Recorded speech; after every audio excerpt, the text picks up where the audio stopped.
Hello everyone, कैसे हैं आप लोग। आज की इस वीडियो में मैं आपके साथ सिम्फनी लिमिटेड कंपनी के क्वार्टर वन फाइनेंशियल रिजल्ट को डिस्कस करने जा रहा हूं। कंपनी ने अपने जून क्वार्टर वन फाइनेंशियल रिजल्ट को 1 अगस्त को डिक्लेयर कर दिया है। कंपनी ने अपने रिजल्ट को डिक्लेयर करने के साथ ही अपने शेयर होल्डर्स को ₹1 पर इक्विटी शेयर के हिसाब से डिविडेंड देने का भी अनाउंसमेंट किया हुआ है। अगर मैं आपको कंपनी के रिजल्ट को शॉर्ट में बताऊं तो कंपनी का जो इस क्वार्टर का रिजल्ट है निराशाजनक देखने को मिला हुआ है। कंपनी के जो नंबर है यहाँ पर कम आते हुए नजर आए हैं। देखिए, अब आपके सामने है कंपनी का रिजल्ट।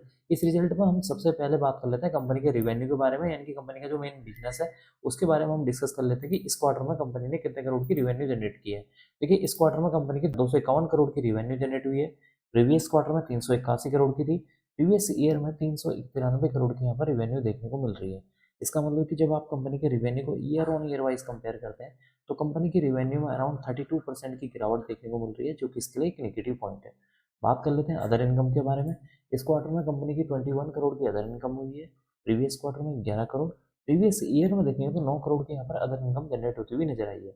इसका मतलब कि जब आप कंपनी की अदर इनकम को year on year wise compare करते हैं तो कंपनी की जो अदर इनकम है उसमें भी एक अच्छा खासा जंप देखने को मिल रहा है, जो कि इसके लिए एक पॉजिटिव पॉइंट है।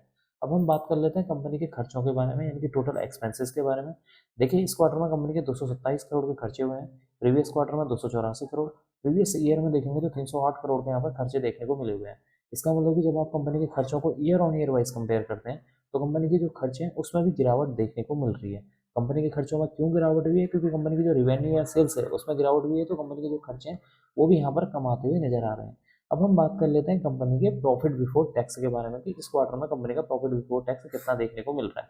देखिए, इस क्वार्टर में कंपनी का profit before tax 50 crore. Previous quarter में 108 करोड़।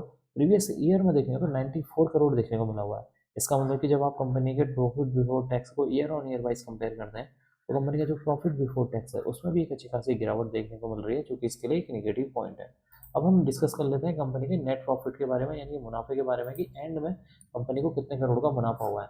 देखिए, एंड में कंपनी को यहाँ पर 42 करोड़ का मुनाफा हुआ है। प्रीवियस क्वार्टर में 79 करोड़ का। प्रीवियस ईयर में देखेंगे तो 88 करोड़ का मुनाफा देखने को मिल रहा है। इसका मतलब कि इस क्वार्टर में कंपनी का जो नेट प्रॉफिट है उसमें एक अच्छी खासी गिरावट देखने को मिल रही है। 52% की यहाँ पर गिरावट देखने को मिल रही है, जो कि इसके लिए एक नेगेटिव पॉइंट है। एंड में हम डिस्कस कर लेते हैं कंपनी के ईपीएस यानी कि अर्निंग पर शेयर के बारे में कि इस क्वार्टर में कंपनी का ईपीएस कितना देखने को मिल रहा है। देखिए, इस क्वार्टर में कंपनी का जो ईपीएस है 6 रुपये 8 पैसे है। प्रीवियस क्वार्टर में देखेंगे तो 11 रुपये 39 पैसे।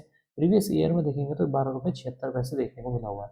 इसका मतलब कि इस क्वार्टर में कंपनी का जो ईपीएस है उसमें भी एक अच्छी खासी गिरावट देखने को मिल रही है, जो कि इसके लिए एक नेगेटिव पॉइंट है। तो कुल मिलाकर देखा जाए कंपनी का जो रिजल्ट है इस क्वार्टर में थोड़ा सा निराशाजनक देखने को मिला हुआ है, क्योंकि कंपनी की जो रिवेन्यू है उसमें अराउंड 32% की गिरावट देखने को मिल रही है। कंपनी का जो नेट प्रॉफिट है उसमें अराउंड 52% की गिरावट हुई है। कंपनी का जो ईपीएस है उसमें भी एक अच्छी खासी गिरावट देखने को मिल रही है, जो कि इसके लिए एक नेगेटिव पॉइंट है। तो कुल मिलाकर इस क्वार्टर में कंपनी का जो रिजल्ट है निराशाजनक देखने को मिल रहा है। अब मैं इस वीडियो को यहीं पर एंड करूंगा। उम्मीद करता हूँ कि आपको यह वीडियो पसंद आई होगी। अगर आपको यह वीडियो पसंद आई तो please like share and subscribe करना ना भूलें। Thank you.